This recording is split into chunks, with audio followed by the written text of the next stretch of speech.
जय हिंद विद्यार्थियों।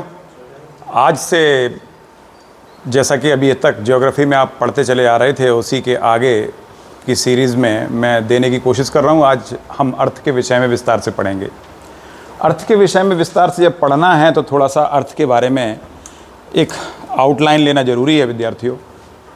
ये आपके सामने अर्थ जैसा कि आप देख रहे हैं, इसकी विशेषता ये है कि ये अर्थ अपने पोल्स पर चपटी है और इक्वेटर वाला जो सर्कल है ये सबसे ज़्यादा बड़ा सर्कल है। यानी अगर इस पृथ्वी पर हम इसके डायमीटर की बात करें तो इसका डायमीटर स्वाभाविक है पोल टू पोल छोटा है, जबकि इक्वेटर पर यही डायमीटर बड़ा है।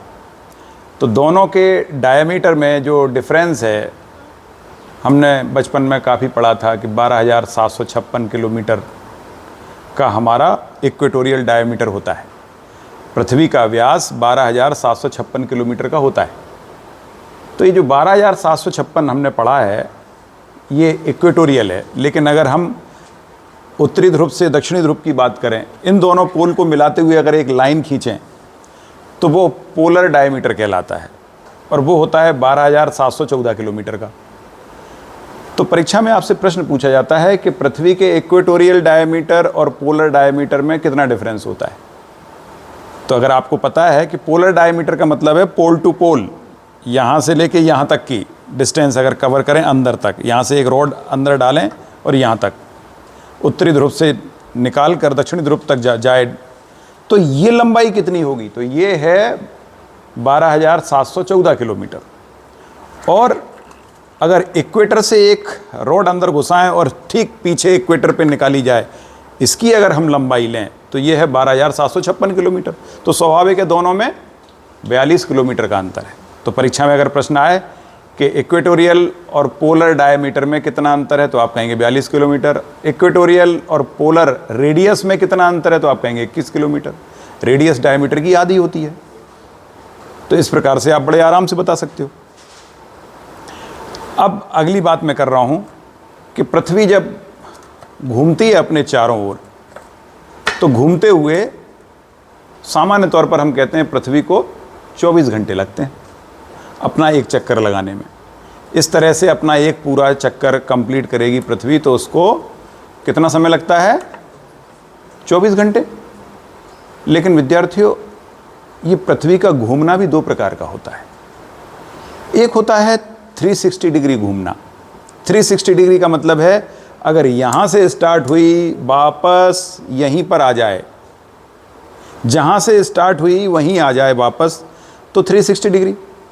360 डिग्री घूमने को कल हमने आपको बताया था, उसे जो शब्द प्रयोग किया जाता है वो है सिड्रल। सिड्रल्स जो टाइम है वो 360 के लिए यूज़ किया जाता है। तो सिड्रल टाइम, इसे नक्षत्र शब्द हिंदी में कहते हैं नक्षत्र। तो जब भी कोई बॉडी 360 डिग्री अराउंड घूमती है तो हम कहते हैं कि उसका एक नक्षत्र पूरा हुआ। तो वो कौन सा नक्षत्र? चूँकि एक दिन होता है ना पृथ्वी का अपने अराउंड पूरा चक्कर लगाने में, तो इसलिए हम कहते हैं कि पृथ्वी का एक नक्षत्र दिवस कितने समय का होता है।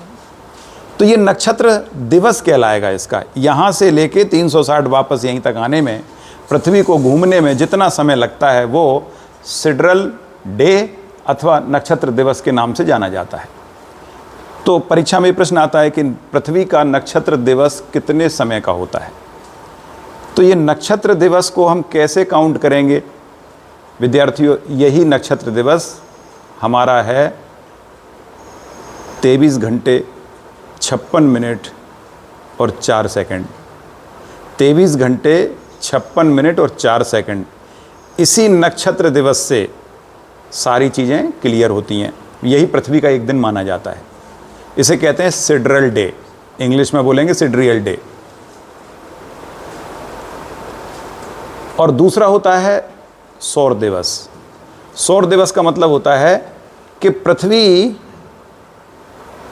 जैसे सपोज ये सूर्य है सामने हमारे, सूर्य के सामने कोई एक देशांतर रेखा ले लीजिए। यदि मैं भारत की जो स्टैंडर्ड टाइम लाइन है 82.5 डिग्री, मैं उसी को सामने ले लेता हूँ। ये 82.5 डिग्री का देशांतर सूर्य के ठीक सामने है, पृथ्वी घूमते हुए ठीक उसी जगह पर सामने सूर्य के आ जाए, मतलब वही 82.5 डिग्री के देशांतर पर सूर्य को ठीक सामने आने में जितना समय लगेगा, उस समय को कहते हैं सौर दिवस। पृथ्वी चूंकि सूर्य के सापेक्ष घूम रही है, इसलिए सूर्य के ठीक सामने एक ही देशांतर को वापस आने में जो समय लगता है वो कहलाता है सौर दिवस, और ये होता है 24 घंटे का। ये है सही 24 घंटे का। तो 24 घंटे का सामान्य तौर पे कहते हैं ना, पृथ्वी का एक दिन 24 घंटे का होता है, 24 घंटे का नहीं होता। तो हम कहते हैं कौन सा दिन 24 घंटे का होता है? Solar day. सौर दिवस 24 घंटे का होता है, लेकिन नक्षत्र दिवस 23 घंटे 56 मिनट और 4 सेकंड का होता है। ये दोनों में बेसिक फ़र्क है। तो अगर परीक्षा में ये प्रश्न पूछा जाए तो आप लोग इसे अवश्य याद कर लें अच्छे से कि नक्षत्र दिवस और सौर दिवस में क्या फ़र्क है। तो नक्षत्र दिवस कितना बताया आपको? 23 घंटे 56 मिनट 4 सेकंड, और सोलर डे 24 आवर्स का। ठीक, ये दोनों में बेसिक फ़र्क है। इसी प्रकार ये बात हो गई रोटेशन की। अब यदि हम बात करें रिवॉल्यूशन की, तो पृथ्वी का एक साल भी दो प्रकार का होता है। एक तो होता है 360 डिग्री पृथ्वी सूर्य के चारों ओर परिक्रमा करे, 360 डिग्री घूम जाए पृथ्वी के सूर्य के चारों ओर, तो 360 डिग्री घूमने में जो समय लगता है।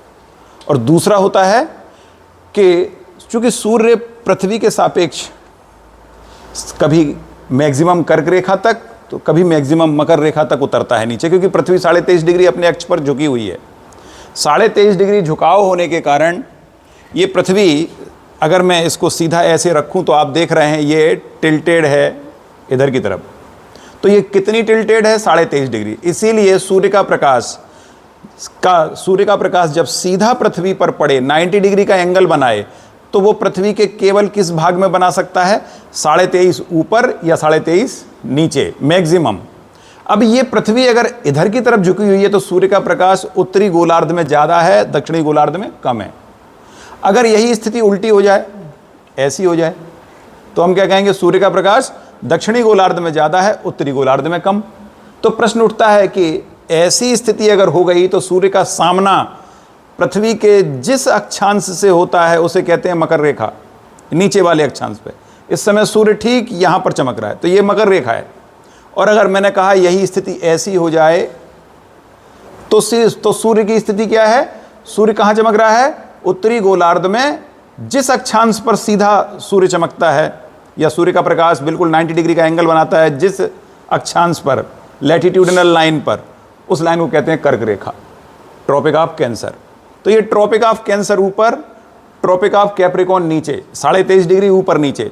तो पृथ्वी साल भर जब सूर्य का चक्कर लगाती है तो चक्कर लगाते हुए कभी ये वाला भाग कर्क रेखा ठीक सामने होती है, 3 महीने बाद भूमध्य रेखा ठीक सामने होती है, ऐसी स्थिति बन जाती है पृथ्वी की।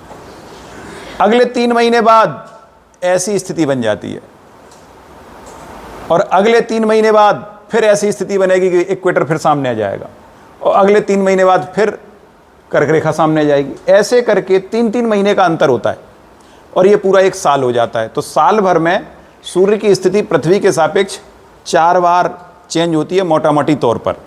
उसको आप ऐसे समझेंगे कि ये अर्थ है, ये दक्षिणी ध्रुव, ये उत्तरी ध्रुव, ये हो गई भूमध्य रेखा, ये हो गई कर्क रेखा, और ये हो गई मकर रेखा। ये कर्क यानी ट्रॉपिक ऑफ कैंसर,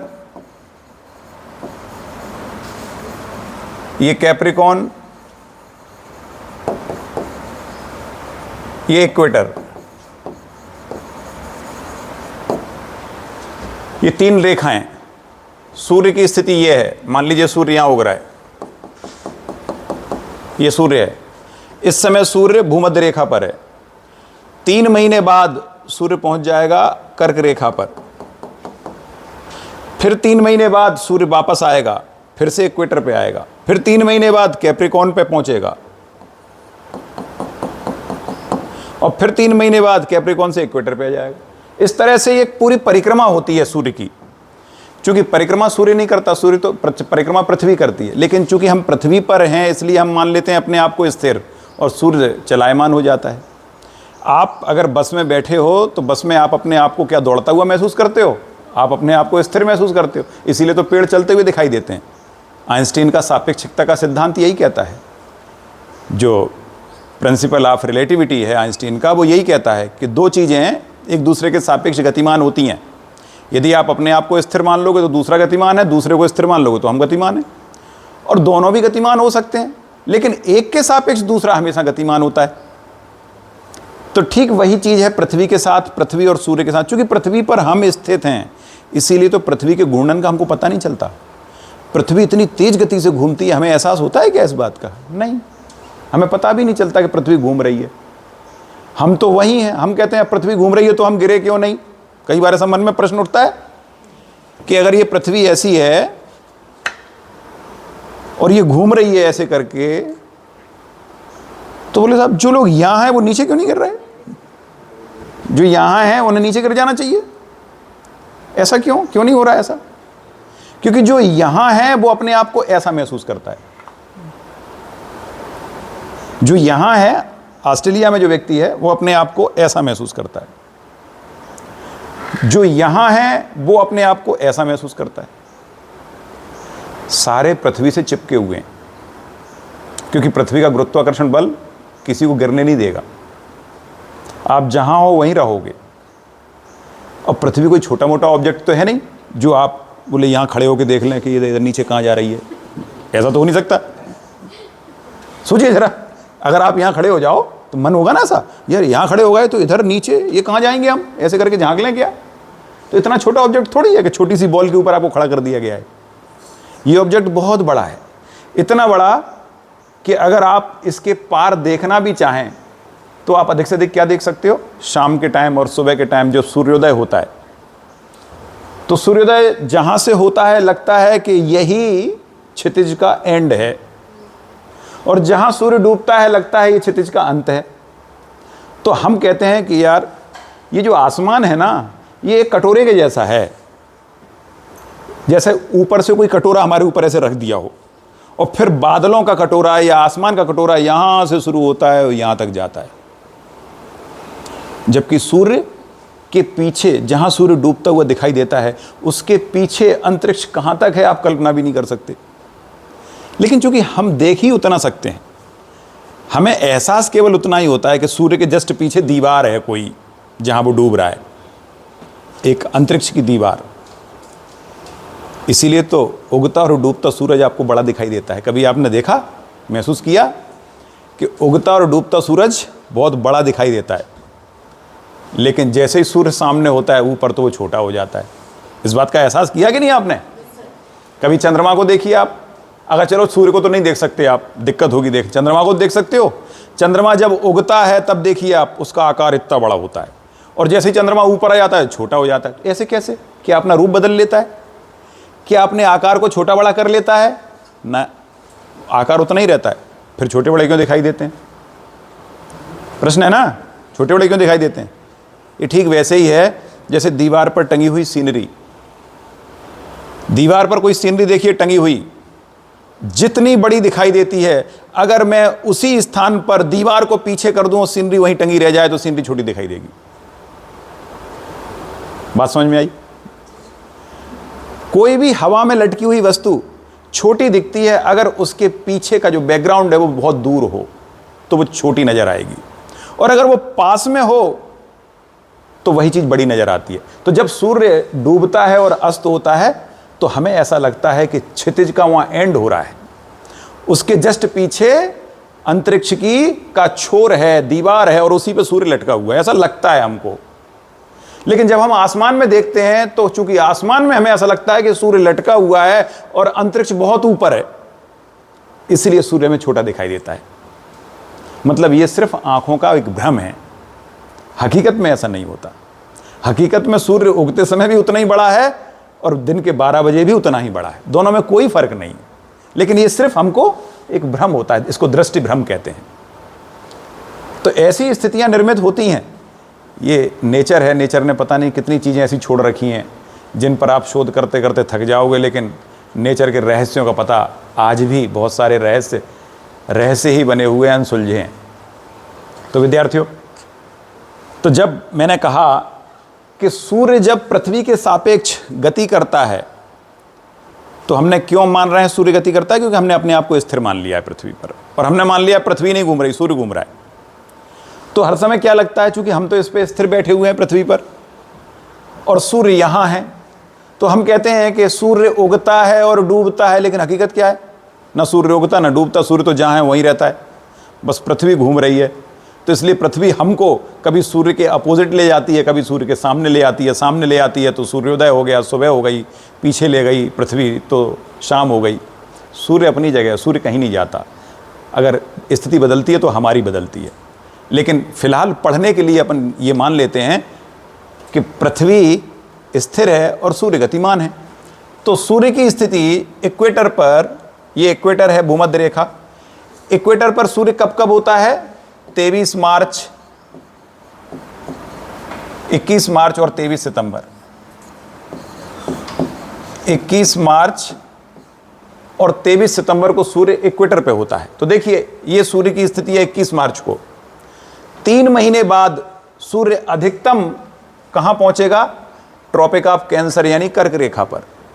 यहां से यहां तक की दूरी तय करने में सूर्य को 3 महीने लगेंगे। कैसे? देखें, ये देखें, ये है पृथ्वी, और अगर सूर्य इक्वेटर पे है यहां, ये मान लीजिए थोड़ी देर के लिए ये सामने लाइट जल रही है, ये सूर्य है और ये अभी इक्वेटर पे है, और पृथ्वी की स्थिति ऐसी है। 3 महीने बाद जब पृथ्वी 90 डिग्री की परिक्रमा कर चुकी होगी, 3 महीने बाद पृथ्वी ऐसे आगे बढ़ेगी, और जब आगे बढ़ेगी तो आगे बढ़ते बढ़ते ये पृथ्वी का जो झुकाव है ना, चूंकि पृथ्वी 23.5 डिग्री झुकी हुई है, तो पृथ्वी अधिकतम 23.5 डिग्री झुक जाएगी सूर्य की तरफ। तब सूर्य ठीक कर्क रेखा पर सीधा चमकेगा। यह स्थिति कब आएगी? ठीक 3 महीने बाद। और अगले 3 महीने बाद फिर से जो झुकाव हो गया था वो फिर से सीधा होते होते फिर भूमध्य रेखा के सामने आ जाएगा। तो इसका मतलब क्या हुआ? अब सूर्य यहां से उतर के वापस नीचे आने लगा। अब फिर से सूर्य की स्थिति यहां से यहां तक आई। अब सूर्य फिर पहुंच गया इक्वेटर पे। अगले 3 महीने में अब क्या होगा कि ये पृथ्वी का झुकाव पीछे की तरफ जाएगा। तो 3 महीने अधिकतम पीछे जाएगी तो सूर्य का सीधा प्रकाश मकर रेखा पर पड़ेगा। तो अगले 3 महीने में सूर्य की स्थिति मकर रेखा तक होगी, और फिर उसके अगले 3 महीने में फिर से पृथ्वी सीधी होने की कोशिश करेगी सूर्य के सापेक्ष। तो नतीजा क्या होगा कि अब इक्वेटर पर सूर्य सीधा आ जाएगा। तो ऐसे पूरे 1 साल का साइकिल होता है। इस 1 साल में पृथ्वी का एक साइकिल कंप्लीट हो जाता है। देखो, समझना बहुत आसान है। आपको लगेगा ऐसे कैसे हो रहा है? जैसे मैंने अभी आपको एग्जाम्पल दिया कि अगर सूर्य के सामने पृथ्वी इस तरह से है तो कहाँ है? तो सूर्य का प्रकाश सीधा है कर्क रेखा पर। लेकिन अगर यही पृथ्वी ऐसी हो जाए तो उल्टा हो जाएगा। तो अब मकर रेखा पर, कर्क रेखा पर सीधा आ जाएगा प्रकाश। तो जब पृथ्वी घूमती है ना, तो घूमते समय इसकी स्थिति ऐसी होती है, इस तरह से पृथ्वी घूमती है। तो अब आप देखिए, ऐसा करते हुए कभी कोई भाग ऊपर तो कभी कोई भाग नीचे, और ये टिल्टेड स्थिति इसलिए है क्योंकि पृथ्वी 23.5 डिग्री झुकी हुई है अपने अक्ष पर। यही कारण है कि ये इतनी स्थितियां बनती हैं पृथ्वी की। तो हम बात ये कर रहे थे कि नक्षत्र दिवस और सौर दिवस दोनों में क्या फ़र्क है, ये हमने समझ लिया। तो नक्षत्र दिवस जब भी कोई कहे तो इसका मतलब होता है 360 डिग्री घूमना। तो कहाँ दिवस की बात कर रहे हैं? तो एक दिन कब होता है? जब पृथ्वी अपने अक्ष पर पूरा घूम जाती है, तो उसको एक दिन कहते हैं। तो दिन की बात कर रहे हैं तो हम रोटेशन की बात कर रहे हैं, और रोटेशन अगर 360 डिग्री होगा तो उसको एक नक्षत्र दिवस कहेंगे, उसमें इतना समय लगेगा।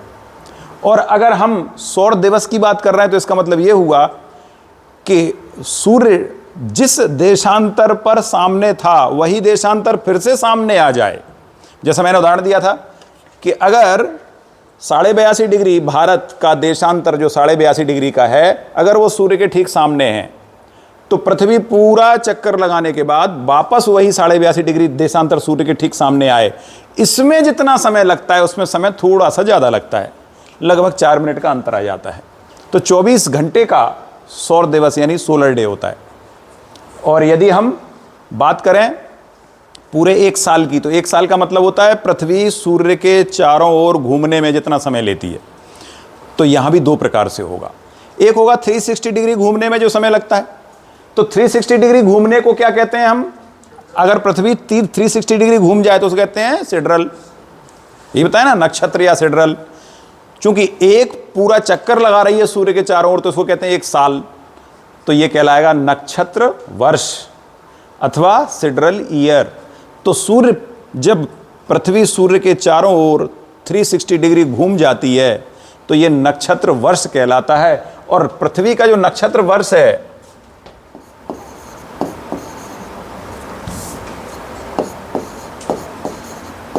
नक्षत्र वर्ष यानी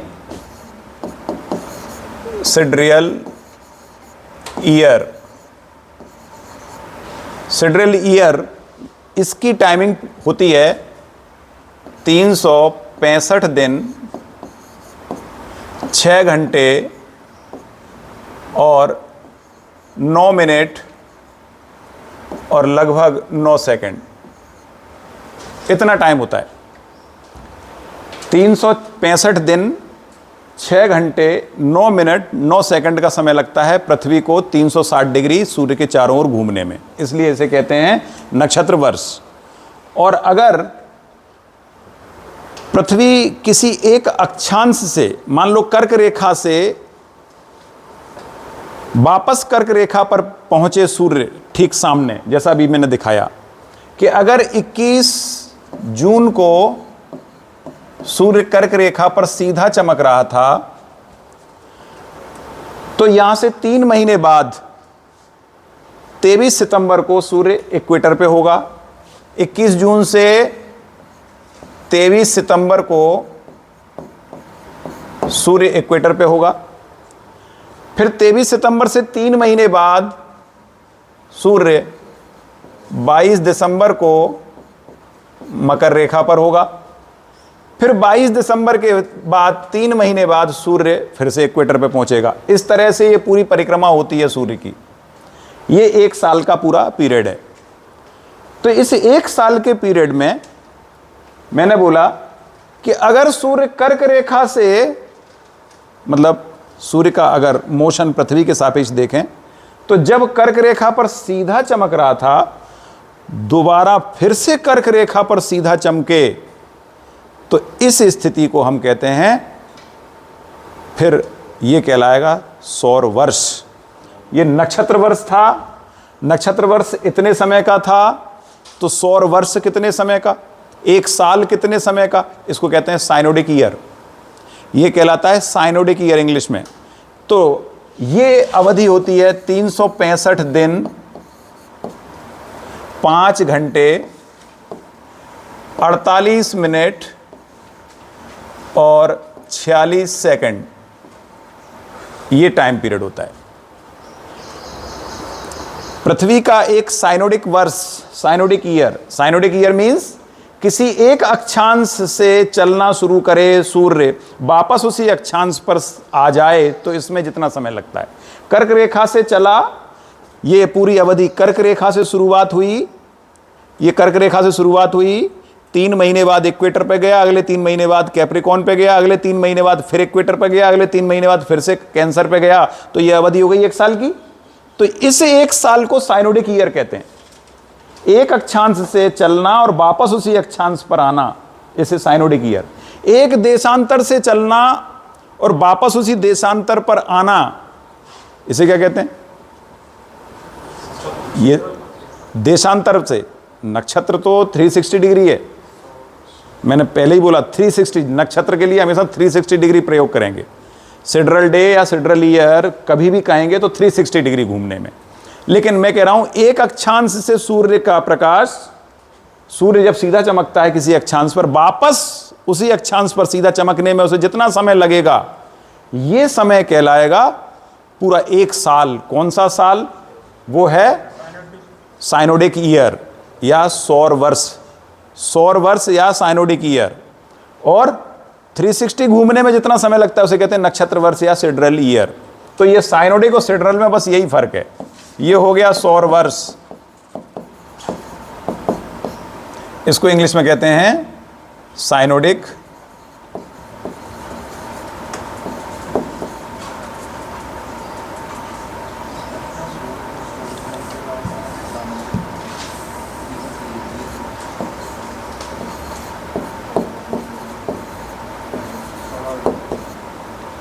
सिड्रल ईयर और साइनोडिक ईयर, मुझे स्पेलिंग में थोड़ा सा कंफ्यूजन हो रहा है कि सी है या एस है। साइनोडिक, देखो पिछले साल अगर मैंने लिखवाया हो, क्या लिखवाया था?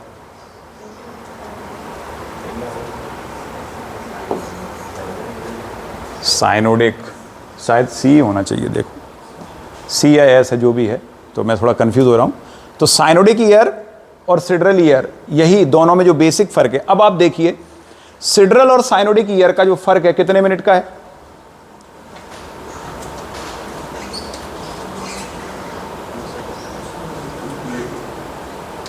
बताइए कितने मिनट का फर्क है इन दोनों में? दोनों प्रकार के वर्ष में कितना अंतर है?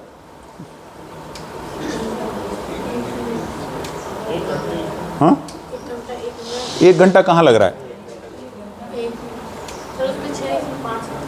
अरे भाई ये अंतर ही नहीं निकाल पा रहे आप। ये 5 घंटे और 48 है, ये है ना?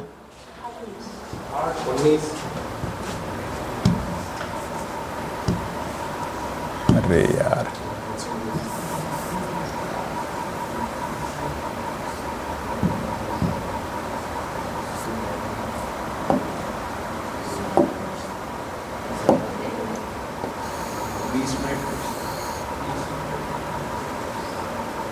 ये था 5 घंटे 48 मिनट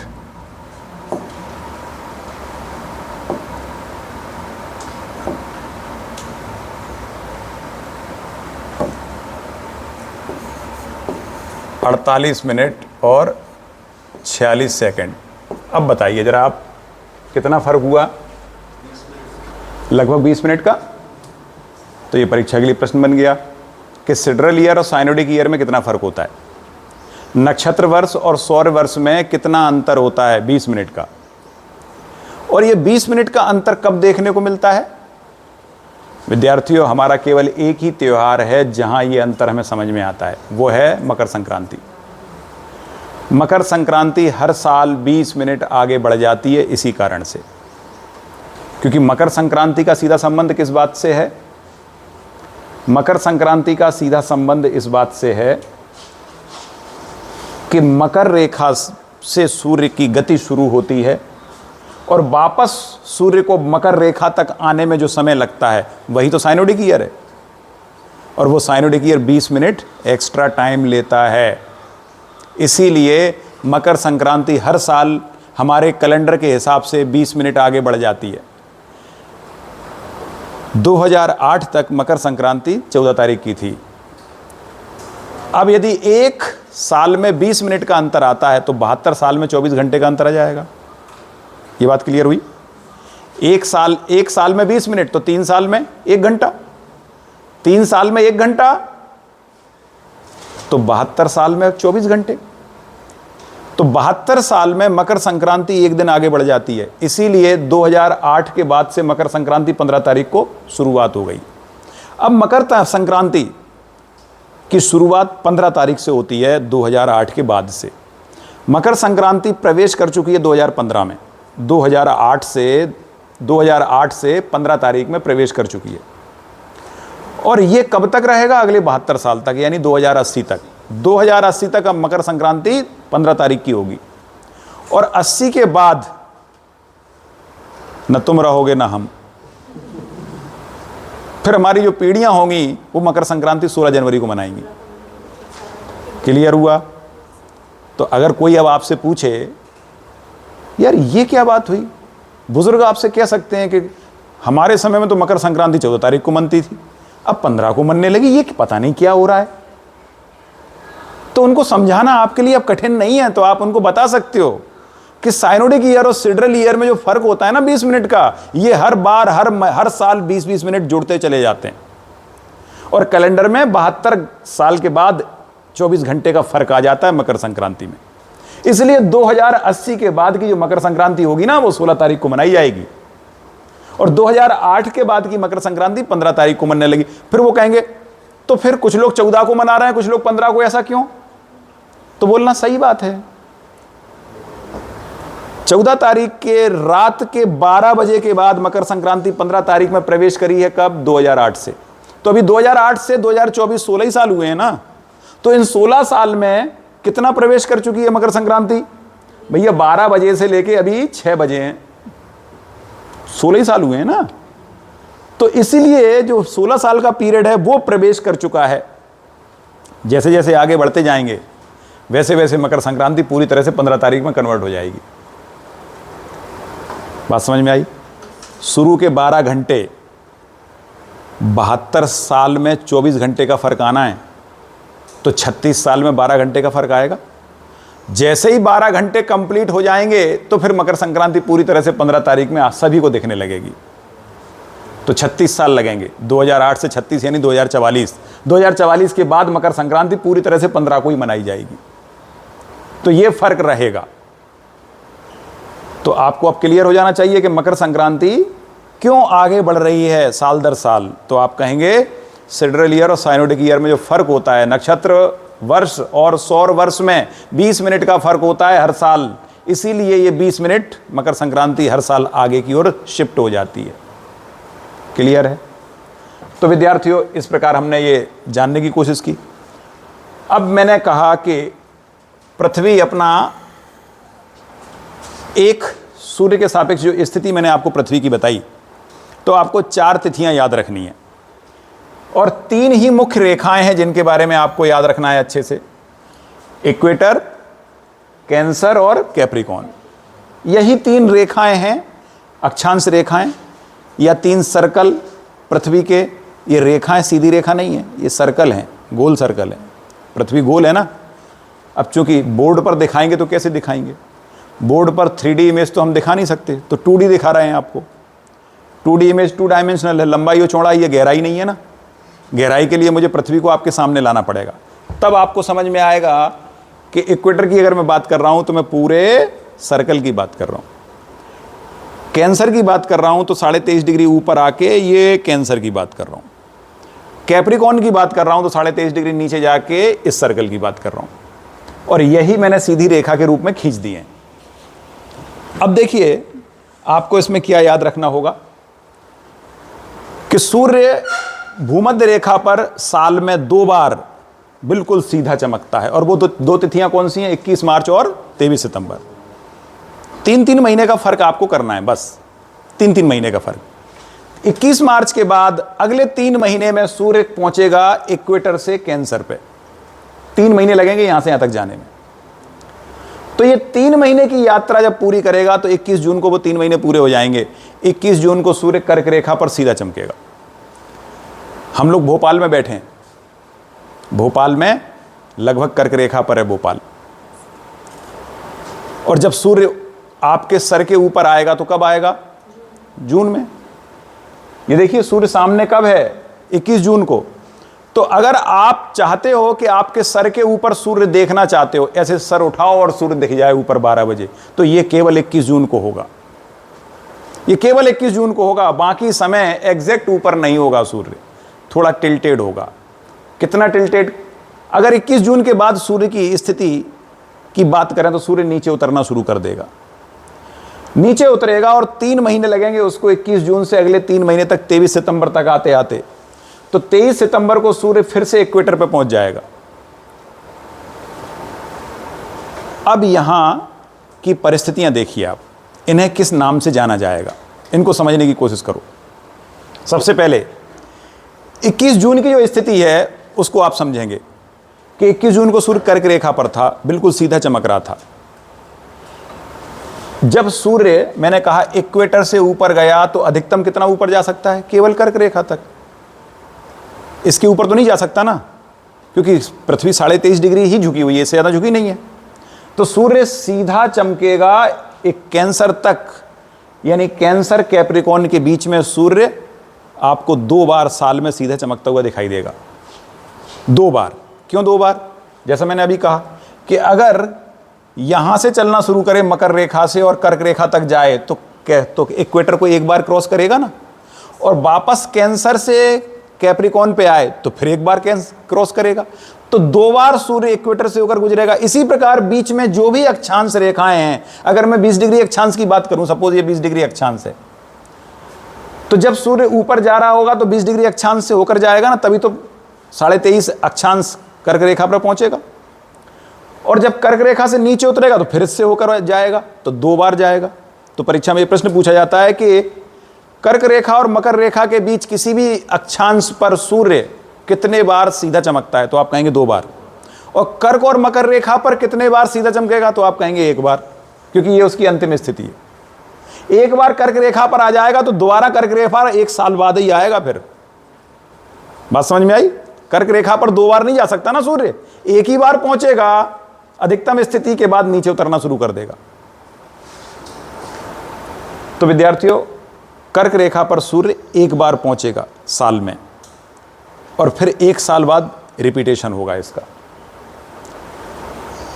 तो जब सूर्य अपनी अंतिम अक्षांश को प्राप्त करता है तो उसे कहते हैं अयनांत। अयनांत, अयन का अंत, सूर्य के आगे बढ़ने का अंत। अब सूर्य इसके ऊपर नहीं जाएगा, इसलिए उसे हिंदी में कहते हैं अयनांत, और इंग्लिश में कहते हैं सोल्स्टाइस। इंग्लिश में शब्द प्रयोग किया था इसको सोल्स्टाइस। तो ये स्थिति जब सूर्य की होती है तो इसे कहते हैं, चूंकि ये गर्मियों में होता है, ये गर्मियों वाला है, तो इसे कहते हैं ग्रीष्म अयनांत।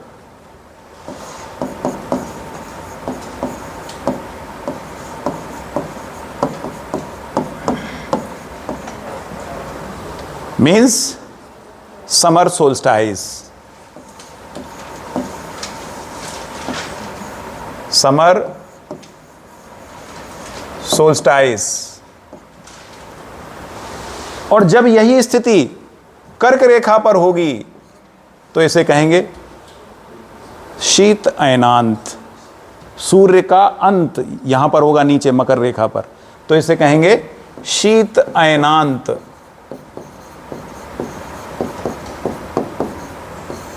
मीन्स विंटर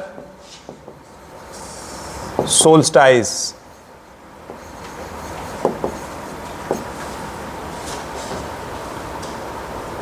और यदि, ये तो दोनों स्थितियां हो गई, 2 बार सूर्य इक्वेटर पे आएगा, 1 बार 21 मार्च को और 1 बार 23 सितंबर को। जब 21 मार्च को आएगा तो उस समय कौन सी ऋतु होगी? बसंत ऋतु। बसंत को क्या बोलते हैं इंग्लिश में? स्प्रिंग। तो जब सूर्य इक्वेटर पे होगा तो सूर्य का प्रकाश जितना उत्तरी गोलार्ध में होगा उतना ही दक्षिणी गोलार्ध में होगा। आप एक टॉर्च यहां से जलाइए और टॉर्च का प्रकाश सीधा इक्वेटर पे गिरे, सीधा सामने, तो जितना प्रकाश ऊपर फैलेगा उतना ही प्रकाश नीचे फैलेगा। इसीलिए 21 मार्च और 23 सितंबर को जब सूर्य इक्वेटर पे होता है तो पृथ्वी पर दिन रात की अवधियां हर जगह बराबर होती हैं। तो दिन रात की अवधि जब बराबर होती है, एग्जैक्ट इक्वल होती है, उस घटना को कहते हैं इक्विनोक्स। इक्विनोक्स, इक्विनोक्स मीन्स 21 मार्च को इक्विनोक्स होगा, EQUINOX, इक्विनोक्स। इक्विनोक्स 21 मार्च को होगा, उस समय ऋतु होगी कौन सी? स्प्रिंग। इसीलिए इसको बोलते हैं स्प्रिंग इक्विनोक्स। हिंदी में कहते हैं बसंत विषुव। स्प्रिंग इक्विनोक्स से ये हिंदी में कहेंगे बसंत विषुव। बसंत विषुब, स्प्रिंग इक्विनॉक्स या बसंत विषुब। और जब 23 सितंबर को सूर्य फिर से इक्वेटर पे सीधा होगा तो 23 सितंबर को शरद ऋतु होगी, यानी ऑटम।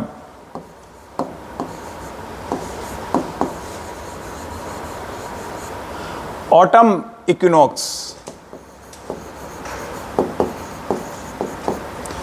इसे हिंदी में कहेंगे शीत अयनांत, सॉरी शीत विषुब, शीत विषुब।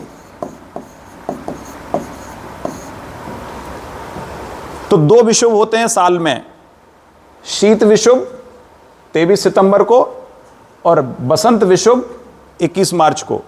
2 अयनांत होते हैं, 21 जून को ग्रीष्म अयनांत, उस समय ग्रीष्म ऋतु होती है हमारे गोलार्ध में। और जब सूर्य मकर रेखा पर पहुंचता है तो हमारे यहां उस समय सर्दी होती है 22 दिसंबर को। तो 22 दिसंबर को अगला आता है शीत अयनांत। तो शीत अयनांत की अवधि है 22 दिसंबर, ग्रीष्म अयनांत की अवधि है 21 जून, और 2 विषुब होंगे, एक स्प्रिंग और एक दूसरा, एक होगा सॉरी एक स्प्रिंग इक्विनॉक्स और दूसरा होगा ऑटम इक्विनॉक्स। स्प्रिंग ऋतु में स्प्रिंग इक्विनॉक्स 21 मार्च को स्वाभाविक है, बसंत ऋतु होती है, और 23 सितंबर को भारत में शीत ऋतु, शरद ऋतु होती है। शरद है, सॉरी शीत नहीं, शरद है, इसको आप शरद लिखेंगे।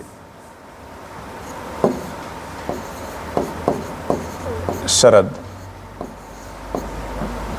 शरद को ऑटम कहते हैं। क्लियर हुआ?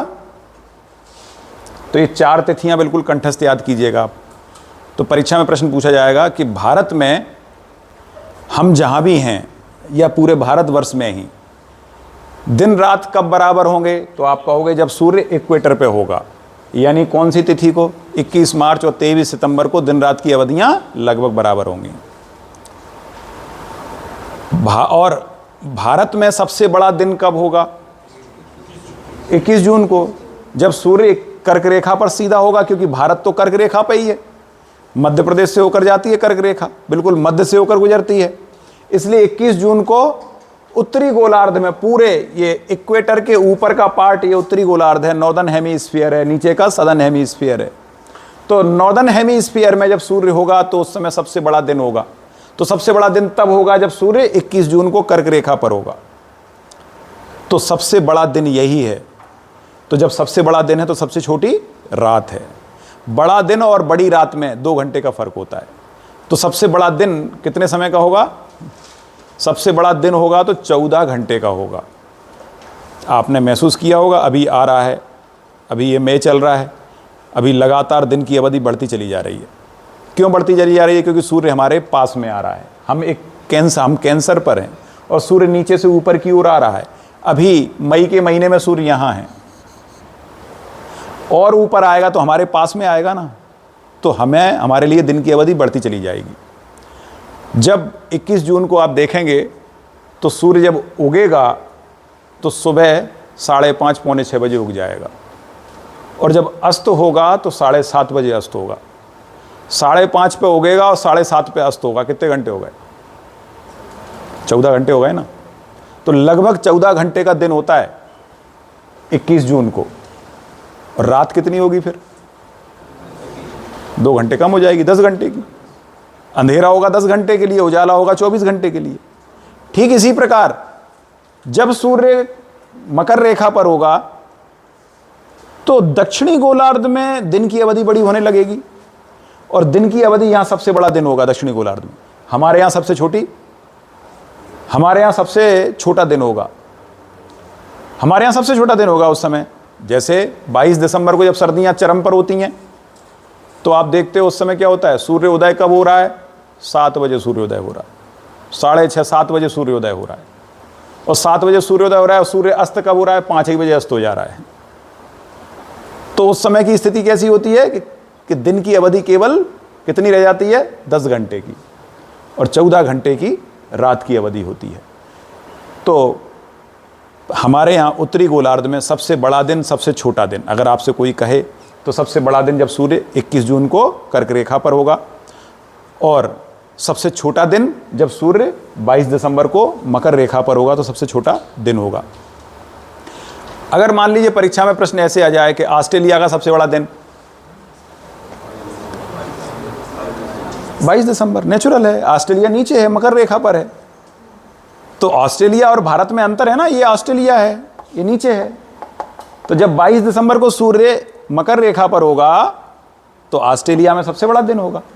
तो हमारे यहाँ जब सबसे बड़ी रात होती है तो ऑस्ट्रेलिया में सबसे बड़ा दिन होता है।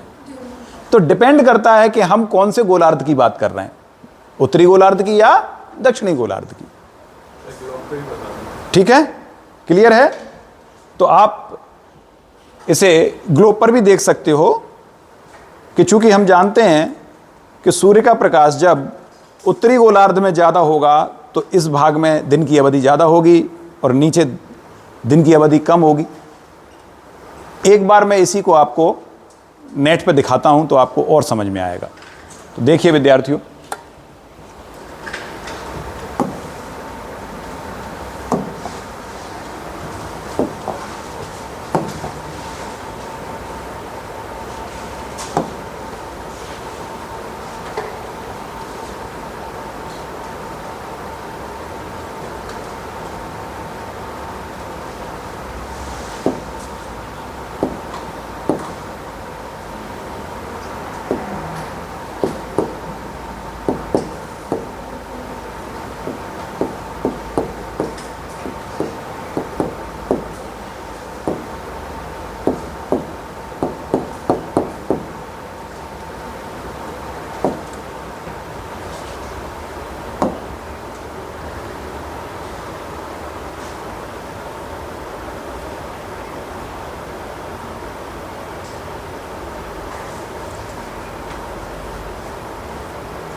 ये देखिए,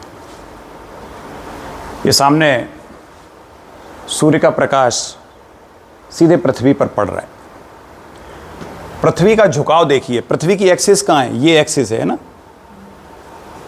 क्लियर है? ये एक्सिस नहीं है, ये वाली एक्सिस है ये।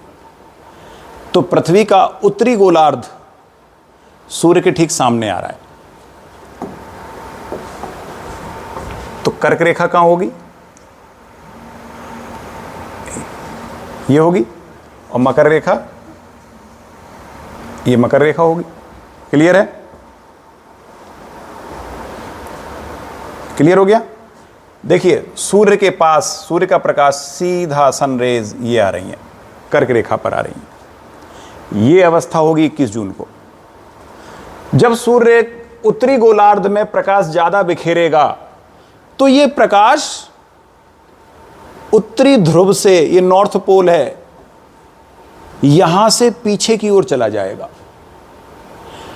जब सूर्य इक्वेटर से कैंसर की तरफ उठा था तो यहां से यहां तक जाने में कितने महीने लगे? 3 महीने। इसका मतलब यह हुआ सूर्य का प्रकाश 3 महीने तक उत्तरी ध्रुव से, नॉर्थ पोल से पीछे की ओर चलेगा। तो ठीक 3 महीने बाद सूर्य का प्रकाश अधिकतम यहां तक पहुंच जाएगा।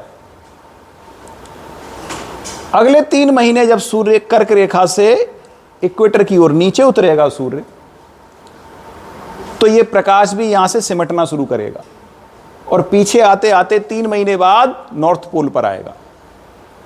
तो इसका मतलब क्या हुआ? नॉर्थ पोल पर 6 महीने तक सूर्य का प्रकाश बना रहा। इसलिए 6 महीने का दिन होता है नॉर्थ पोल पर। नॉर्थ पोल पर 6 महीने का दिन हो गया और इस बीच में सूर्य का प्रकाश यहां से सिमट गया था, यहां से हट गया था। जैसे जैसे सूर्य ऊपर जा रहा था इक्वेटर टू कैंसर, वैसे वैसे सूर्य का प्रकाश साउथ पोल से सिमटते हुए हटते हुए यहां तक पहुंच गया था। इसका मतलब इन 3 महीनों की जर्नी में जब यहां से यहां तक सूर्य चला, तो इस 3 महीने की जर्नी में सूर्य का प्रकाश यहां से लेके यहां तक सिमट गया। मींस यहां लगातार अंधेरा बना रहा। तो 6 महीने तक साउथ पोल पर अंधेरा रहा और 6 महीने तक नॉर्थ पोल पर दिन रहा। अब इसकी ठीक उल्टी स्थिति कर दो कि अगर सूर्य भूमध्य रेखा से मकर रेखा की ओर जाएगा तो ठीक उल्टा हो जाएगा। अब 3 महीने सूर्य का प्रकाश यहां से सिमटना शुरू करेगा और पीछे की ओर आएगा, यानी यहां लगातार नॉर्थ पोल पर 3 महीना अंधेरा रहेगा। और सूर्य का प्रकाश फिर जब सूर्य नीचे की ओर आएगा तो साउथ पोल से इधर की ओर यहां तक जाएगा सूर्य का प्रकाश। तो लगातार 3 महीने तक यहां भी दिन बना रहेगा और फिर 3 महीने सूर्य का प्रकाश सिमटेगा, पीछे की ओर आएगा, तब भी यहां दिन बना रहेगा। तो इसीलिए कहते हैं कि दोनों पोल्स पर 6 महीने का दिन और 6 महीने की रात होती है। अब परीक्षा में आपसे कोई पूछे कि नॉर्थ पोल पर 6 महीने का दिन कब से कब तक होगा, नॉर्थ पोल पर 6 महीने का दिन कब से कब तक होगा, तो स्वाभाविक है जब उत्तरी गोलार्ध में सूर्य 6 महीने तक रहेगा तब तक नॉर्थ पोल पर दिन रहेगा। तो 6 महीने तक कब रहेगा, यहां से जर्नी कब शुरू होगी ऊपर की, 21 मार्च से जर्नी शुरू होगी ऊपर की।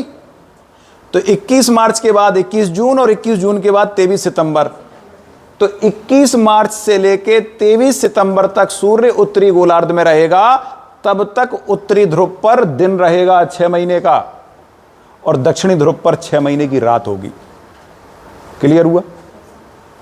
इसी प्रकार 23 सितंबर से 21 मार्च तक, 23 सितंबर से 21 मार्च, इस पीरियड में सूर्य होगा दक्षिणी गोलार्ध में। तो दक्षिणी गोलार्ध में उस समय दक्षिणी ध्रुव पर 6 महीने का दिन होगा।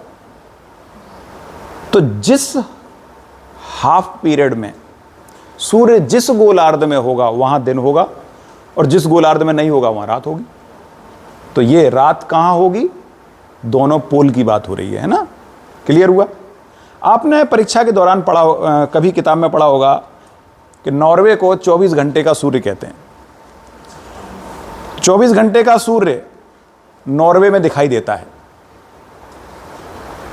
तो आश्चर्य लगता है 24 घंटे तक उगा रहेगा क्या, 24 घंटे का सूर्य अस्त ही नहीं होगा। हाँ सही बात है, नहीं होगा अस्त। तो क्यों नहीं होगा अस्त? पहली बात तो ये जानिए नॉर्वे है कहाँ, लगभग 66.5 डिग्री उत्तरी गोलार्ध में है। तो नॉर्वे पर सूर्य का प्रकाश किस तरह से आएगा, लाइट बंद करो, ये दोनों लाइट बंद कर दो जरा।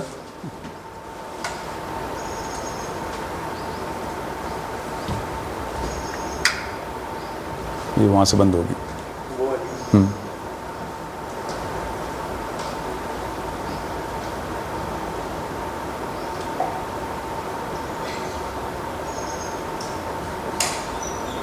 देखिए विद्यार्थियों, मैं अगर एक टॉर्च जला दूं और पृथ्वी इस तरह से ऐसी स्थिति में हो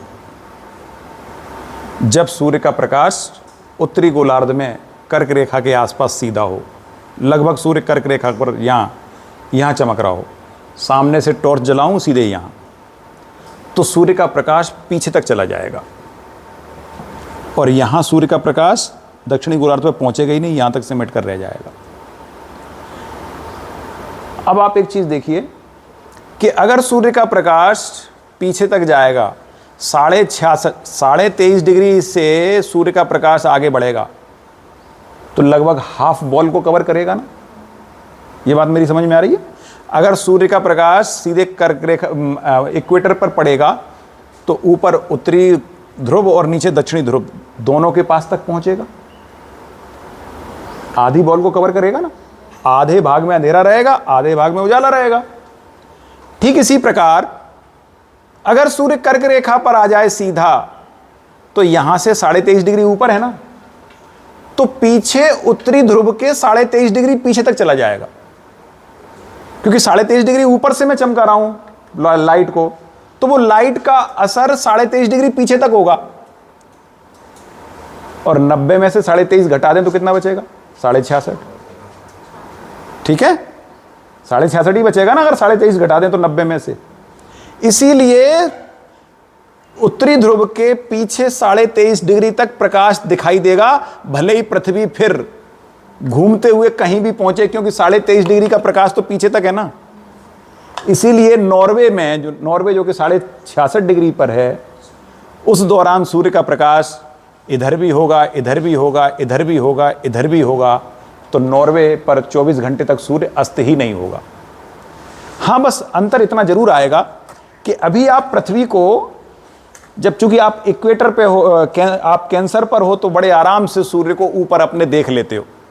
लेकिन 66.5 डिग्री वाला जो व्यक्ति होगा, जो 66.5 डिग्री पर खड़ा होगा, यानी नॉर्वे में होगा, तो जब सूर्य कर्क रेखा पर होगा तो उसे सूर्योदय के दर्शन इस तरह से होंगे, कुछ वो ऐसे देखेगा सूर्य को। सपोज यहां आप नॉर्वे में हो, तो आप जब सूर्योदय होगा तो ऐसे होगा, मतलब एक छोटा सा आर्च बनेगा, छोटा सा आर्च बनेगा तिरछा। अगर यहां मैं हूं तो मैं कल्पना करूं आसमान में सूर्य उगा हुआ है, तो ऐसा छोटा सा आर्च बनेगा, और उस आर्च पर सूर्य लगातार दिखाई देता रहेगा आपको। अगर उगेगा तो यहां से उगेगा, यहां अस्त होगा, और यदि लगातार 24 घंटे तक बना हुआ है तो सूर्य आपको 24 घंटे तक दिखाई देता रहेगा। ठीक इसी प्रकार अगर साउथ में सूर्य साउथ में पहुंच गया तो नॉर्वे पर 24 घंटे की रात होगी, 24 घंटे तक अंधेरा ही छाया रहेगा, सूर्योदय के दर्शन ही नहीं होंगे आपको। तो जब दोनों पोल पर 6 महीने का दिन और 6 महीने की रात हो सकती है, तो 24 घंटे का दिन और रात होने में क्या दिक्कत है? तो 24 घंटे की दिन रात की शुरुआत 66.5 डिग्री के ऊपर होती है। जैसे जैसे 66.5 डिग्री के ऊपर जाते जाओगे, ऊपर निकलोगे, वैसे वैसे साल में, एक साल में अंधेरे और उजाले के बीच का अंतर बढ़ता चला जाएगा। दूसरे शब्दों में कहें कि दिन की अवधि जो अधिकतम 24 घंटे की 66.5 डिग्री पर थी, वो अवधि अब 66.5 से बढ़कर 24 घंटे से बढ़कर वो दिन की अवधि आगे और भी बढ़ेगी। 24 घंटे का दिन, 48 घंटे का दिन, 72 घंटे का दिन, ऐसे करके दिन की अवधि बढ़ती चली जाएगी, और ये अधिकतम 6 महीने तक हो सकती है। 6 महीने तक कहां? पोल पर। तो जब एक पोल पर 6 महीने का दिन होगा तो दूसरे पोल पर 6 महीने की रात होगी। इसी प्रकार पृथ्वी के यदि किसी भाग में 5 दिन का सूर्य है, यानी लगातार 5 दिन तक सूर्य उगा हुआ दिखाई दे रहा है, तो इसका मतलब क्या हुआ? ठीक नीचे वाले गोलार्ध में 5 दिन तक रात हो जाएगी, फिर 5 दिन तक प्रकाश ही नहीं होगा नीचे। तो सूर्य का प्रकाश सिमटता है, आगे बढ़ता है और फिर सिमटता है। ऐसे होने के कारण ही अवधियों में परिवर्तन देखने को मिलता है। तो सूर्य की अवधि कम ज़्यादा सिर्फ इसीलिए होती है क्योंकि पृथ्वी 23.5 डिग्री अपने अक्षांश पर झुकी है। यही कारण है कि सूर्य का प्रकाश उत्तरी गोलार्ध में, या जब सूर्य उत्तरी गोलार्ध में होता है तो सूर्य का प्रकाश उत्तरी ध्रुव के पीछे तक चला जाता है। जब सूर्य दक्षिणी गोलार्ध में होता है तो सूर्य का प्रकाश दक्षिणी ध्रुव के नीचे तक चला जाता है। इसलिए उन भागों पर हमेशा दिन बना रहता है, और जब प्रकाश सिमटता है तो लगातार उन भागों पर रात बनी रहती है। तो ये रात और दिन का अंतर मेरे ख्याल से अब आपको समझ में आ गया होगा कि पृथ्वी पर कैसे दिन और कैसे रात हो रही है। क्लियर हुआ? अब आप बता सकते हो ना किसी को बड़े आराम से। अगला प्रश्न अगर आपसे कोई करता है कि साहब जो हमने ये देखा दिन की अवधि, रात की अवधि,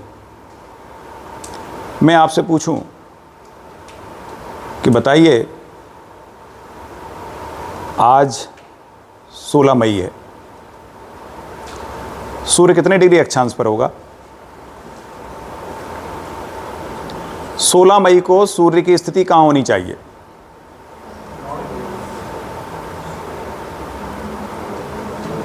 इक्कीस मार्च के बाद सूर्य उत्तरी गोलार्ध में जा रहा है, कैंसर की तरफ जा रहा है, और कैंसर पर पहुंचने में 3 महीने लगेंगे। यानी 3 महीने की यात्रा करने में उसे कितने डिग्री चलना पड़ेगा? 3 महीने की यात्रा में कितने डिग्री सूर्य चलेगा? 0 डिग्री से 23.5 डिग्री। तो 1 महीने में लगभग 8 डिग्री चलता है सूर्य। क्लियर हुआ? 1 महीने में 8 डिग्री। तो अभी 2 महीने होने जा रहे हैं, तो लगभग 15 डिग्री के आसपास, आज 16 तारीख है, तो लगभग 15 डिग्री के आसपास सूर्य ऊपर होगा। तो आज सूर्य 15 डिग्री उत्तरी गोलार्ध में सीधा चमकेगा। क्लियर हुआ? समझ में आई कि नहीं बात? तो यही अवस्था, कभी भी आपसे प्रश्न पूछा जाए तो आप बताने में सक्षम हो जाओगे। मैं आपसे कहूं कि चलिए बताइए 22 अक्टूबर को सूर्य कहां होगा? 22 अक्टूबर को बताइए सूर्य कहां होगा?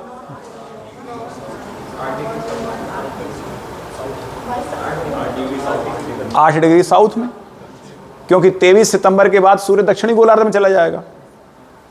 तो 1 महीने बाद, 23 सितंबर के बाद 1 महीने बाद 22 अक्टूबर, मैंने कहा सितंबर के बाद अक्टूबर आएगा, तो 1 महीने बाद 8 डिग्री साउथ में होगा सूर्य।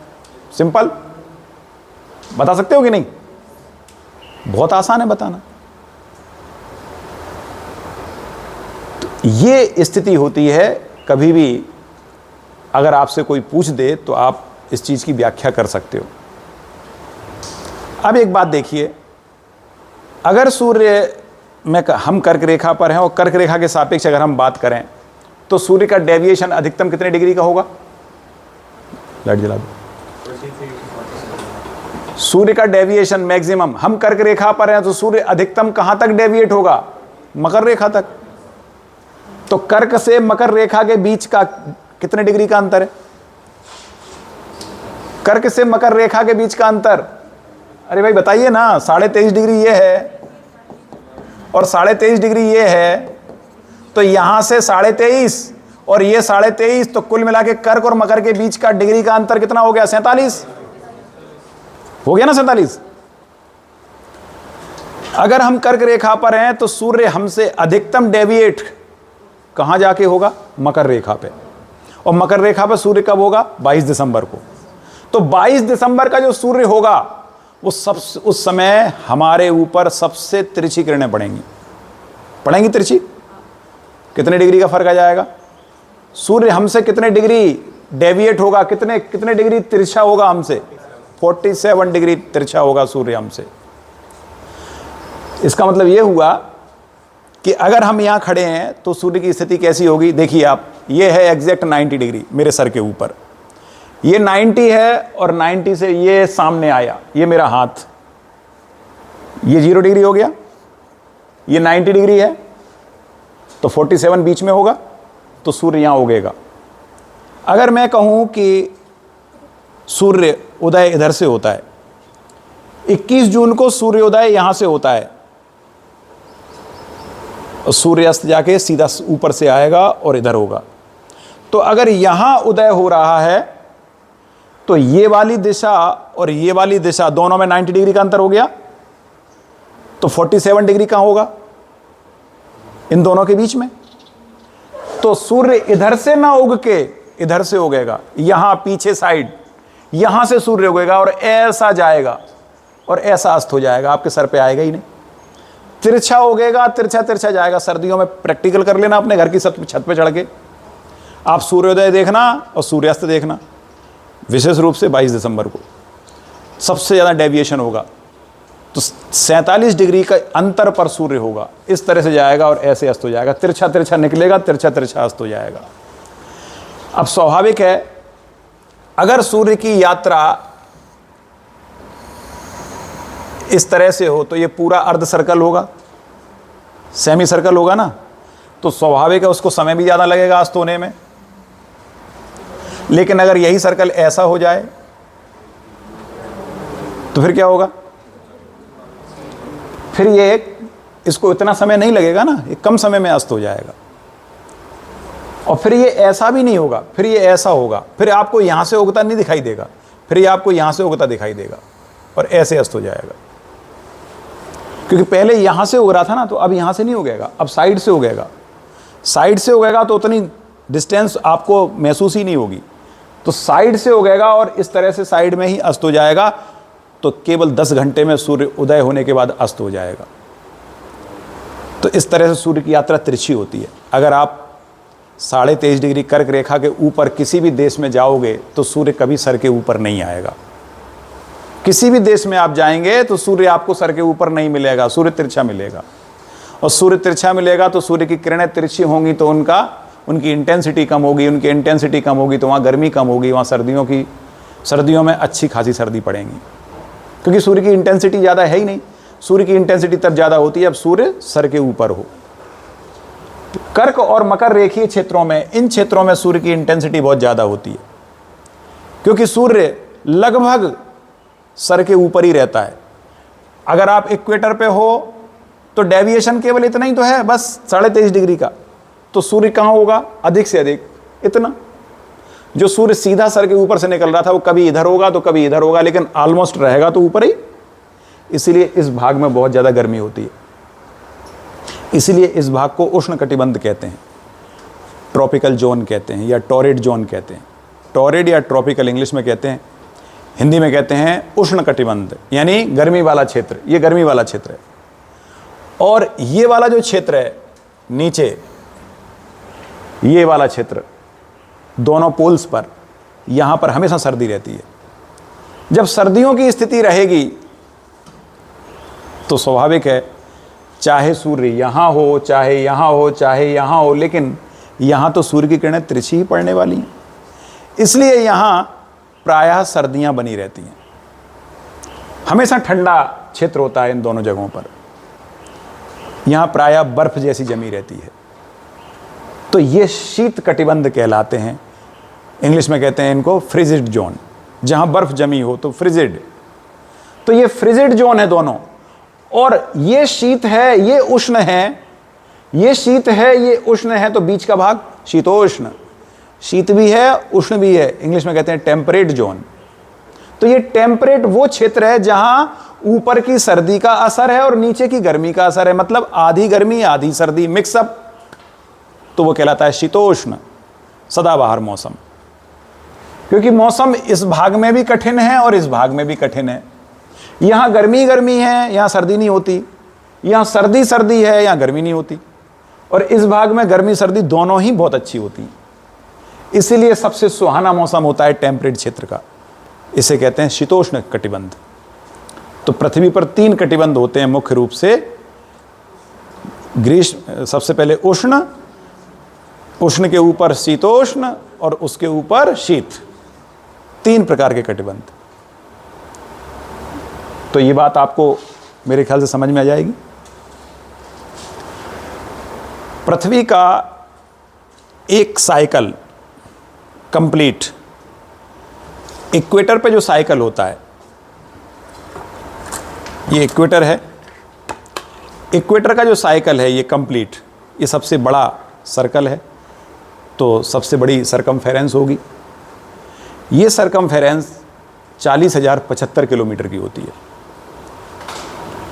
और अगर सबसे छोटी सरकमफेरेंस है तो वो पोल टू पोल, पोल के पास से होकर ऐसा गोल घेरा खींचिए आप। ये सबसे छोटा घेरा होगा पृथ्वी का, क्योंकि पृथ्वी ध्रुवों पर चपटी है।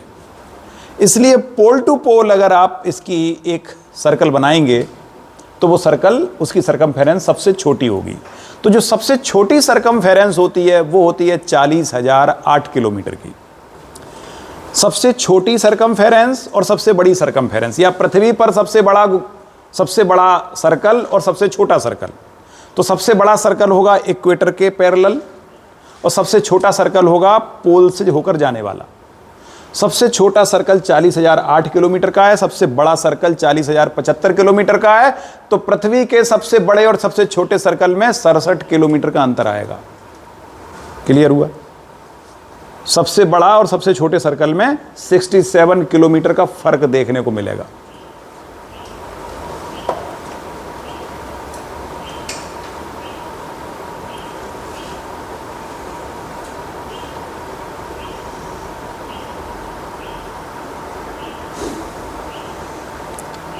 पृथ्वी अपने ध्रुवों पर चपटी है। क्या सभी ग्रह ध्रुवों पर चपटे हैं?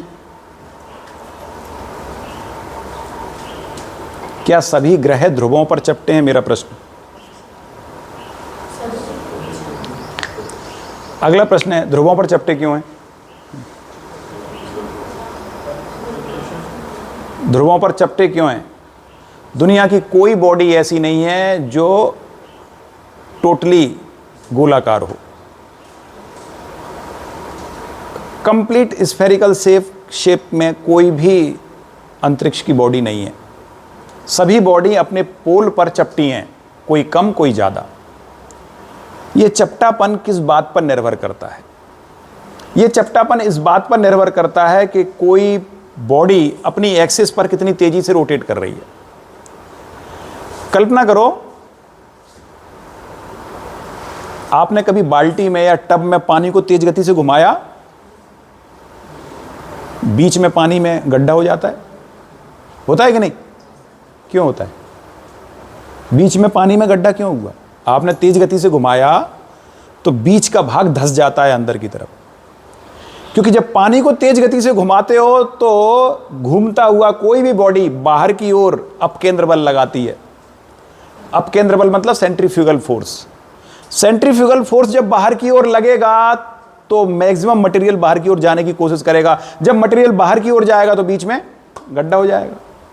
अगर ये पृथ्वी तेज गति से घूमेगी तो इक्वेटर के पास का मटेरियल बाहर की ओर फेंकने की कोशिश करेगा, अपकेंद्र बल के कारण, सेंट्रीफ्यूगल फोर्स के कारण। नतीजा होगा कि ऊपर से चपटी हो जाएगी। तो दुनिया की हर वस्तु जब गोल घूमती है तो ऊपर और नीचे से चपटी हो जाती है, बीच में फूल जाती है, बीच में वो फैल जाती है। तो जितने भी ग्रह हैं सभी अपनी धुरी पर घूमते हैं, इसीलिए वो ध्रुवों पर चपटे होते हैं।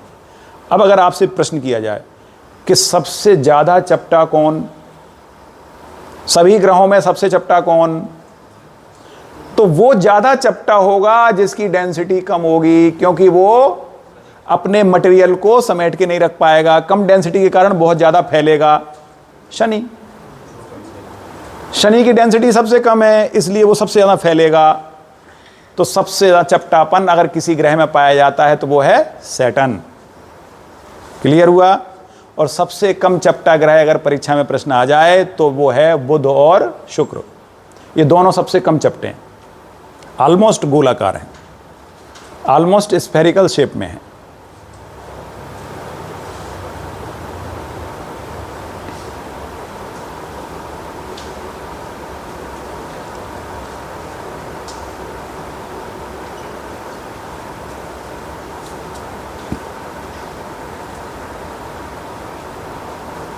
पृथ्वी की एल्बिडो यानी पृथ्वी पर गिरने वाले प्रकाश का कितने प्रतिशत भाग रिफ्लेक्ट होता है?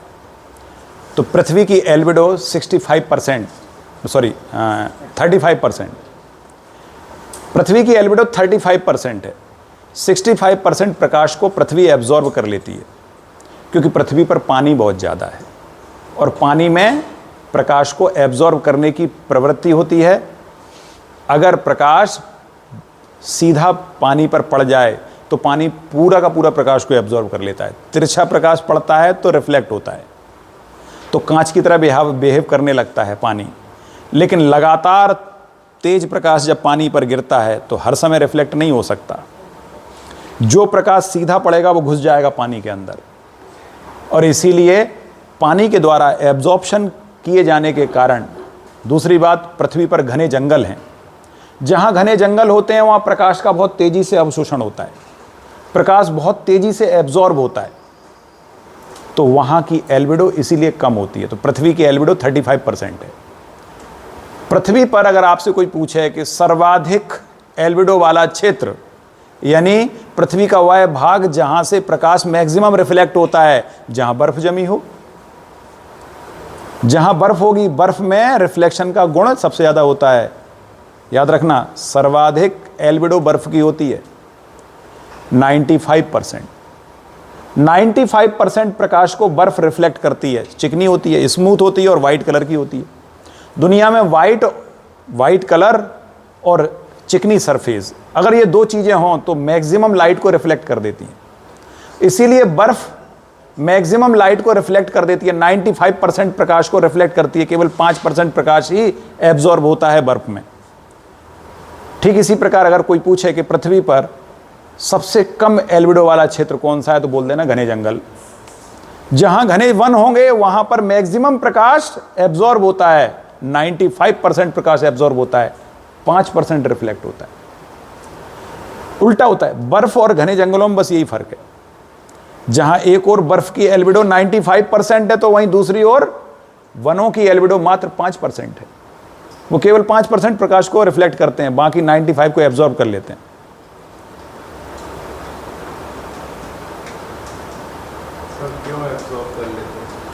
एब्जॉर्प्शन का मुख्य कारण है खुरदुरापन, सरफेस का खुरदुरा और पोरस होना। किसी भी स्थान पर अगर सरफेस खुरदुरी और पोरस होगी तो वहां प्रकाश मैक्सिमम एब्जॉर्ब होता है। जैसे एक सिंपल सा उदाहरण देता हूं मैं आपको।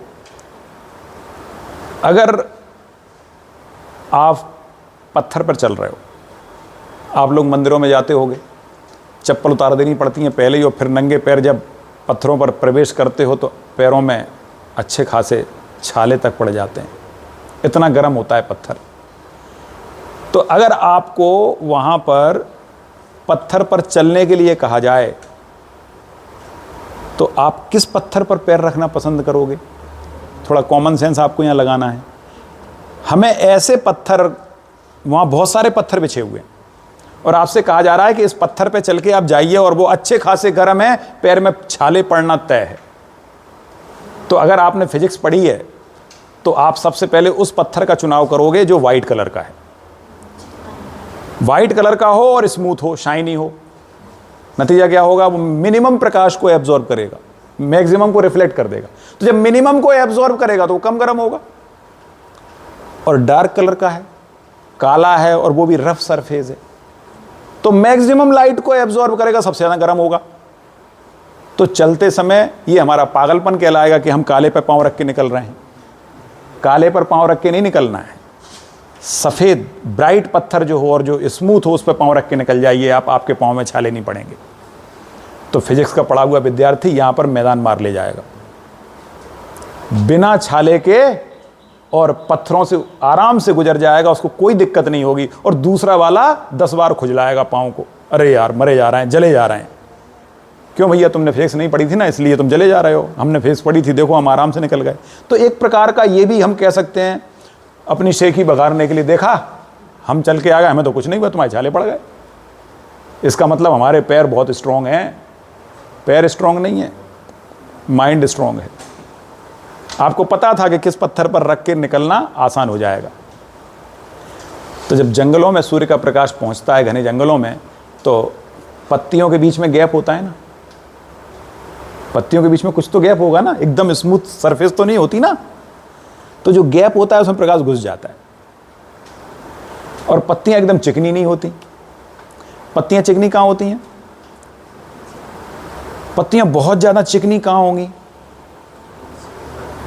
जहां प्रकाश को कम से कम एब्जॉर्ब करना हो। इसीलिए रेगिस्तानी इलाकों की पत्तियां चिकनी होती हैं। वहां मोटी पत्तियां होंगी और चिकनी होंगी, ताकि उन पर प्रकाश पड़े और रिफ्लेक्ट हो जाए। अगर वहां की पत्तियां खुरदुरी हुई तो क्या होगा? पेड़ वैसे ही सूख जाएगा, मैक्सिमम प्रकाश को एब्जॉर्ब कर लेगा। इसीलिए ठंडे प्रदेशों में पेड़ों की पत्तियां खुरदुरी होती हैं, रफ होती हैं, और गर्म प्रदेशों में पत्तियां हमेशा चिकनी होती हैं। ठीक वैसे ही जैसे मैंने अभी चर्चा की थी आपसे एक दिन कि इक्वेटर पर पाए जाने वाले काले लोग चिकने होते हैं, क्योंकि उनके ऊपर प्रकाश बहुत तेजी से गिरता है। एक तो रंग काला है, और अगर वो चिकना नहीं हुआ तो डिहाइड्रेट हो जाएंगे, मर जाएंगे। तो काले रंग के लोगों को भगवान ने चिकना स्मूथ बनाया है, ऐसे चमकते हैं चमाचम कांचुली जैसे चमकते हैं कि नहीं? देखना कई काले लोग होते हैं, अच्छे जम के चमकते हैं। मध्य प्रदेश में तो नहीं मिलेंगे ऐसे काले चमकने वाले, ऐसे मिलेंगे आपको साउथ में। साउथ में जाओगे तो वहाँ मतलब उनके चेहरे पर अगर ऐसे आपने उंगली फेर दी ना, ऐसा लगा तेल ही तेल आ गया है। उनकी बॉडी में हमेशा तेल आपको दिखेगा, चेहरे पे इतना तेलीय बॉडी होती है। मॉइस्चराइजिंग की उनको प्रॉब्लम नहीं होती। ये मॉइस्चराइजर लोशन कौन लगाता है? ठंडे प्रदेशों के लोग। अंग्रेज जिनकी त्वचा कैसी होती है? खुरदुरी। देखने में गोरे लगते हैं, लेकिन जब पास से देखोगे तो लगेगा ये तो बहुत ही खुरदुरे हैं। ये हकीकत है। जो जितना वाइटिश होता है वो उतना खुरदुरा होता है, उसका चेहरा उतना ज़्यादा शुष्क होता है, इसलिए उसे लगातार मॉइस्चराइजर की ज़रूरत पड़ती है। और जो जितना काला होगा, काले प्रदेश में पैदा होगा, गर्मी वाले प्रदेश में, वो हमेशा उसकी स्किन चिकनी होगी, उसको किसी मॉइस्चराइजर की आवश्यकता नहीं है। वो तो अगर अपने चेहरे पर ऐसे हाथ फेर के तुम्हारे चेहरे पर फेर दे तो पूरा तेल लगा देगा तुम्हारे चेहरे पे, इतना स्किन उसकी ऑयली होती है। तो ये नेचर ने बनाया है, क्योंकि काले लोगों को काला रंग दिया है। काला रंग प्रकाश को ज़्यादा एब्जॉर्ब करता है, लेकिन चिकना होने के कारण वो रिफ्लेक्ट कर देता है, ताकि उसकी एल्बिडो मैक्सिमम रहे। काले कलर वाले की एल्बिडो मैक्सिमम रहे गर्मियों वाले स्थानों पर, और सर्दियों वाले स्थानों पर एल्बिडो को कम से कम करना है, क्योंकि मैक्सिमम प्रकाश चाहिए। इसलिए स्किन वाइट और खुरदरी बनाई जाती है। क्लियर है? समझ में आ गई बात? वैसे रंग का गोरा या काला होना ये सिर्फ ठंडे या गर्म पर निर्भर नहीं है, इसमें बहुत बड़ा जो इफेक्ट करता है वो है ह्यूमिडिटी। आप किसी भी ऐसे क्षेत्र में रहें जो ह्यूमिड होगा, जहाँ रिलेटिव ह्यूमिडिटी ज़्यादा होगी, वहाँ पर रंग काला होगा, और जहाँ रिलेटिव ह्यूमिडिटी ज़्यादा नहीं होगी वहाँ रंग बढ़िया साफ हो जाता है। इसीलिए एसी में बैठने वाले काले लोग भी कुछ समय बाद गोरे हो जाते हैं। कभी देखिए आप, जितने अधिकारी होते हैं जो हमेशा एसी में बैठे रहते हैं, ऑफिस में गए तो एसी में, बाहर गाड़ी में आए तो एसी में, घर में गए तो एसी में, वो एसी के अलावा कहीं रहते ही नहीं। इसीलिए कहते हैं ना, बड़ा काला भुसंड था, जिस दिन से आईएएस आईपीएस बना इसका तो गोरापन है, कलर ही बदल गया यार। अरे कलर बदलेगा, परिस्थितियां ऐसी अनुरूप हो गई ना। किसी भी व्यक्ति को अगर लगातार एसी में उठाओगे, क्योंकि एसी क्या करता है, मॉइस्चर कंट्रोल करता है। 60 से 65% जो रिलेटिव ह्यूमिडिटी होती है ये आपके अनुकूल है, और इस ह्यूमिडिटी पे रहने वाला व्यक्ति गोरा होता है। इसीलिए काला व्यक्ति भी गोरा हो जाता है। और गोरे व्यक्ति को अगर ऐसे इलाके में पहुंचा दिया जाए, अच्छी खासी उमस होती है, तो बड़े से बड़ा गोरा भी काला हो जाएगा। यकीन नहीं है तो 2 महीने ग्वालियर, भिंड, मुरैना में गुजार के देख लो। कौन से महीने में? जुलाई के बाद। जुलाई, अगस्त, सितंबर, इन महीनों में, क्योंकि वहाँ जरा सी बारिश होती है और फिर जम के ह्यूमिडिटी, वो उमस होती है, रिलेटिव ह्यूमिडिटी वहाँ बहुत ज़्यादा हो जाती है थोड़ी सी बारिश में, क्योंकि वहाँ सूर्य का प्रकाश तेज है और पानी है कम, तो इतनी घबराहट होती है। सफोकेशन वाला जो मौसम होता है ना, वही रंग को काला बनाता है। तो ये एल्बिडो का फ़र्क इस तरह से। चलो, अपन ज्योग्राफी पढ़ रहे थे, मैं भूल जाता हूँ, धीरे धीरे मैं फिजिक्स में घुस जाता हूँ। विद्यार्थियों, फिजिक्स मेरा बहुत फेवरेट सब्जेक्ट है, इसलिए मैं बार बार फिजिक्स में चला जाता हूँ। तो मैं एल्बिडो की बात कर रहा था, तो आपको ये समझ में आ गया। मैंने वहाँ जब ग्रह पढ़ाए थे तब भी बताया था आपको कि सबसे ज़्यादा एल्बिडो शुक्र ग्रह की होती है। उसका कारण यह है कि शुक्र ग्रह मैक्सिमम लाइट को रिफ्लेक्ट करता है, इसलिए उसकी एल्बिडो सबसे ज़्यादा होती है। तो एल्बिडो एक शब्द है, इसका मतलब सीधा सीधा है प्रकाश के रिफ्लेक्शन की दर। जितनी ज़्यादा एल्बिडो उतना ही अधिक। क्लियर है? तो आज हमने विद्यार्थियों पृथ्वी के बारे में पढ़ लिया कि पृथ्वी पर सबसे छोटा दिन, सबसे बड़ा दिन, अगर अब आपसे कोई पूछे तो आपसे बन जाना चाहिए। हमने दोनों सोल्स्टाइस पढ़ लिए, दोनों प्रकार के इक्विनॉक्स पढ़ लिए, कब कब ये तिथियां होती हैं पृथ्वी पर। इसी कारण से क्या होता है, ऋतुएं बदलती हैं। तो परीक्षा में ये प्रश्न आता है कि पृथ्वी पर ऋतुएं बदलने का कारण क्या है? तो आप कहेंगे क्या पृथ्वी का घूर्णन? अगर पृथ्वी अपने अक्ष पर घूमती है तो इससे दिन रात होते हैं। जो भाग सूर्य के सामने आता है वहाँ दिन, और जो भाग पीछे चला जाता है वहाँ रात होती है। तो पृथ्वी के अपने एक्सिस पर घूमने के कारण दिन रात की घटना होती है। लेकिन ऋतुओं का बदलना इस बात पर निर्भर करता है कि सूर्य कर्क रेखा पर है, मकर रेखा पर है, अथवा इक्वेटर पर है। दूसरे शब्दों में कहें, जब सूर्य दक्षिणी गोलार्ध में है तो उत्तरी गोलार्ध में सर्दी, और जब सूर्य उत्तरी गोलार्ध में तो दक्षिणी गोलार्ध में सर्दी। सूर्य से जो जितना दूर रहेगा वहां सर्दी होगी, और सूर्य के जो जितना सामने होगा वहां पर गर्मी होगी। बस सिंपल सी बात है। तो परीक्षा में अगर प्रश्न आता है कि ऋतुओं के बदलने का क्या कारण है, तो आप कहेंगे पृथ्वी का सूर्य के चारों ओर रिवॉल्यूशन। पृथ्वी का सूर्य के चारों ओर परिक्रमा करना, यह एक कारण है। लेकिन अब एक बात बताओ, अगर पृथ्वी अपने अक्ष पर झुकी न होती, अगर पृथ्वी अपने अक्ष पर ना झुकी होती, सीधी होती, तो क्या पृथ्वी के रिवॉल्यूशन से ऋतुएं बदलती? भाई जैसी स्थिति में सूर्य का प्रकाश होता वैसी स्थिति में बना रहता, चाहे पृथ्वी कहीं भी जाती। बात समझ में आई? तो केवल यह कह देना कि पृथ्वी जो सूर्य के चारों ओर चक्कर लगाती है उससे ऋतुएं बदलती हैं, ना। ऋतुएं दो मुख्य ऋतु के बदलने का पहला कारण है पृथ्वी का अपनी अक्ष पर 23.5 डिग्री झुका होना, यह पहला कारण है। और 23.5 डिग्री झुकने के साथ साथ जब पृथ्वी रिवॉल्यूशन करती है तो कभी उत्तरी गोलार्ध सूर्य के सामने होता है, कभी दक्षिणी गोलार्ध सूर्य के सामने होता है, इसलिए ऋतुएं प्रभावित होती हैं। तो ऋतु परिवर्तन के दो कारण हैं। पहला कारण है पृथ्वी का अपने अक्ष पर झुका होना, और दूसरा कारण है पृथ्वी का सूर्य के चारों ओर परिक्रमा करना। दोनों कारण हैं। क्लियर है? लेकिन इनमें से अगर कोई आपसे कह दे कि क्या पृथ्वी अगर झुकी नहीं होती, सीधी खड़ी होती, तो क्या ऋतुएं बदलती? नहीं बदलती।